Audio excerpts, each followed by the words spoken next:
So sometimes I get asked the question, why do I hold satsang?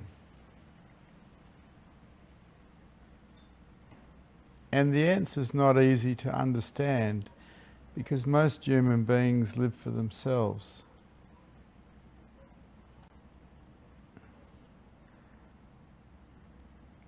But when you wake up fully, you don't suffer anymore. You don't have fear anymore. You don't basically have any story anymore.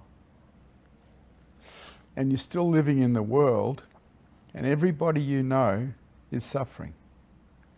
Everybody you know is resisting life in some way. And what arises in you is compassion and a willingness to try to actually help people out of that suffering by helping them get free.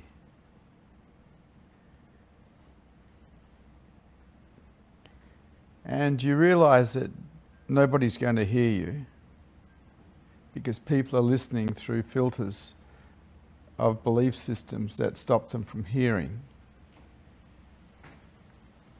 People still believe they are a somebody that's been somewhere, that's going somewhere, because they're lost in the matrix of the mind. They don't realize that they're living a dream. And that dream tends to be a bit of a nightmare because it involves a lot of resistance to life, which is suffering. But you try anyway. And in trying to help people get free, you become a target because people don't want to hear the truth. They want to hear a convenient lie that matches their belief system coming out of your mouth. The whole world doesn't realize it's dreaming, but take away your imagination, which is all dream, and what are you really? Who are you?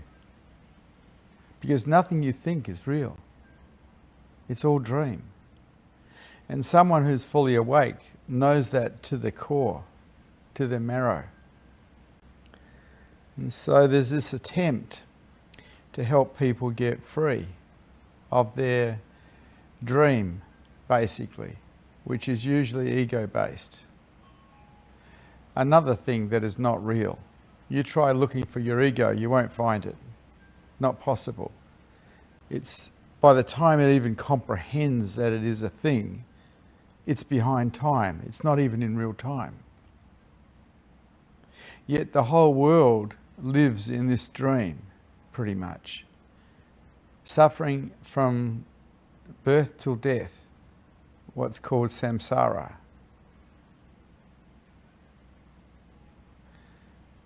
And so what motivates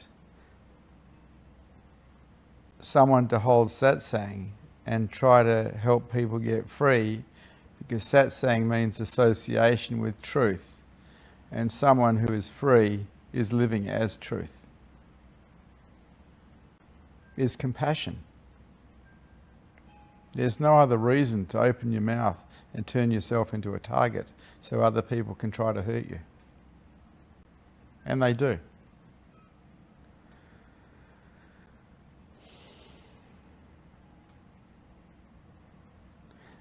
So when I say to you that I love you, I do. I can't help it, because love is everywhere. Everywhere I look, I see it. I feel it. I know it, because it is myself. The same as it is yourself, but you don't know that yet, because you're living in a matrix in your own mind, thinking you're a somebody.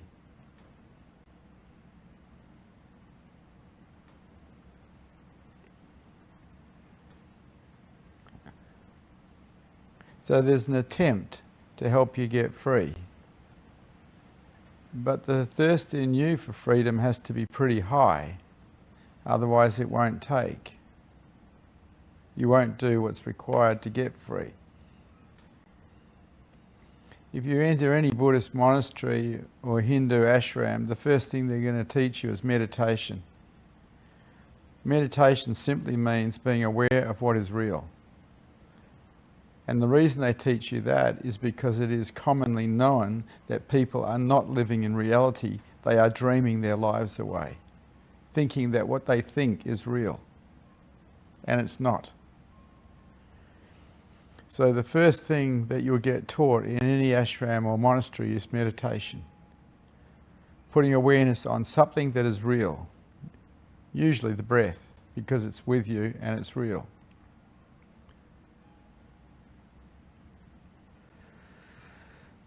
I teach the practice of openness because I know it facilitates the perception of love.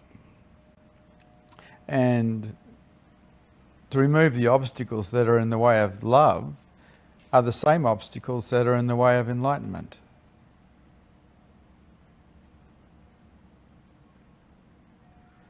And sometimes I say, you have to listen like your life depends upon it. Well, you do. Because you're all been brainwashed into believing you're a somebody that's been somewhere, that's going somewhere. And people don't like to hear that they've been brainwashed, but they have. Anybody that asks you to believe something that's not your own direct experience is probably a crook. Whether they work for a church or a business, whatever. You can only trust your own direct experience. And so I only teach what has been my own direct experience. I won't teach any of the smells and bells that come from India, because it's not my experience. As far as I'm concerned, it could be bullshit. A bit like a lot of other religions on the planet. If someone asks you to have faith, run.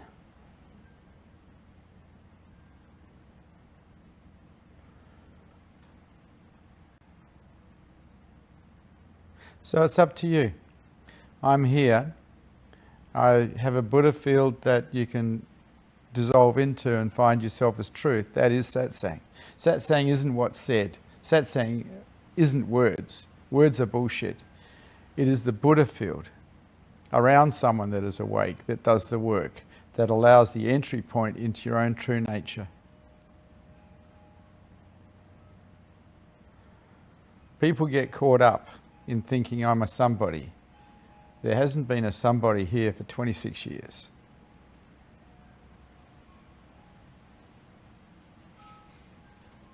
But I'm available as a Buddha field for you to tune into and find yourself as truth. It's up to you.